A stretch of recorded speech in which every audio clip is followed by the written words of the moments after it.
You know, a lot of times before you start a health talk, you could actually go, shh, no.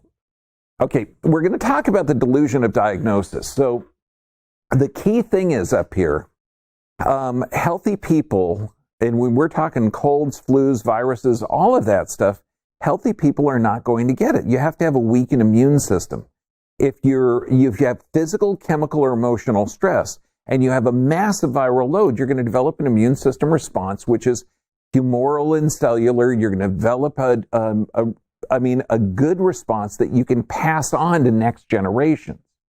The people in this current panic are dying with comorbid conditions. Now, there's a big difference between dying from a virus or dying with a virus. Now, let's say that you had 70 trillion viruses in you. Let's call you human, okay? So you have all these viruses. Now, how many viruses do you have? Well, there's one test that's being utilized now that hasn't a clue. Okay, it's called a PCR test, where they take a little tiny piece of a virus, duplicate it a whole bunch of times. If you duplicate it too much, it's like a copy of a copy where you can't read it. So pretty much between 28 copies and 45 copies, that's the window where you can kind of see if you got it, what kind it is, so you could test for it. And the problem is it tests that you got the presence of this virus, but not that this virus is doing any harm to you, or it could be something else. So when we're looking at comorbid conditions, and this means that somebody gets a virus, okay, and they also have other problems. So let's say that you have kidney disease, just got over chemotherapy, and you're on dialysis and you die, okay? And then they test you that you're positive. So the comorbid conditions are huge. Now, when I talk about the delusion of diagnosis, cardiovascular disease, do you know what the main cause of that is? Some people will say smoking, some people will say environment, some people will say that it's unknown. So it's a whole bunch of different causes. Do you know what the cause of high blood pressure is? Idiopathic, it's unknown. When you look at this, diabetes type 2, do you know what the cause of it is? Now people in the know are going, oh yeah, it's diet. It's really bad. Medications can cause it. Absolutely. But do you know officially what the cause is? It's unknown. Okay, so these are not unknown. That's foolishness. Okay, these are stress responses. So you have physical, chemical, and emotional stressors.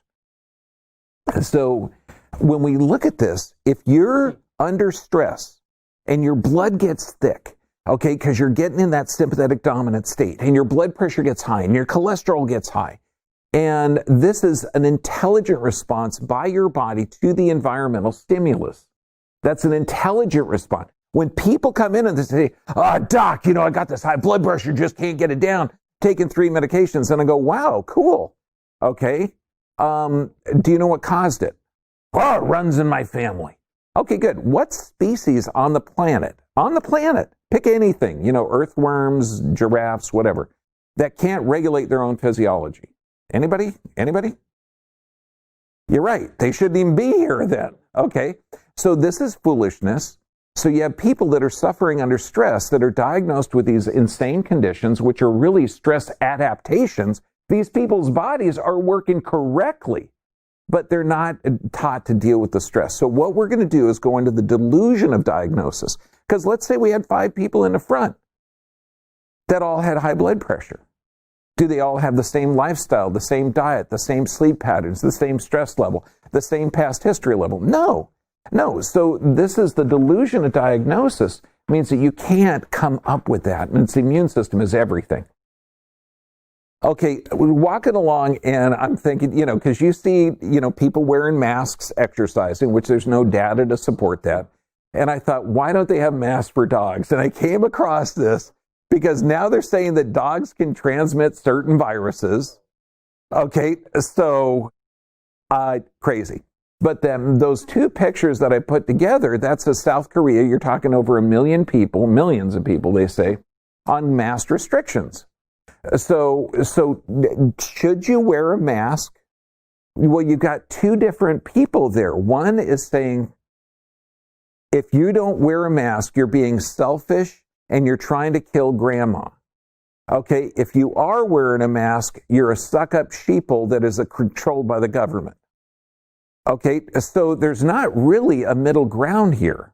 If you look at it as a belief system, that they're scared, okay, then you can develop a connection and then you can open it up. Okay, so this guy, Professor Udi Kimron, head department of clinical microbiology, immunology at Tel Aviv University. History will judge the hysteria, and it will. It won't be for the next 3-4 years. You're going to see little bits of truth coming out on the internet. Like someone will say, well, I know a guy that was under 30 that died from this. Okay, great.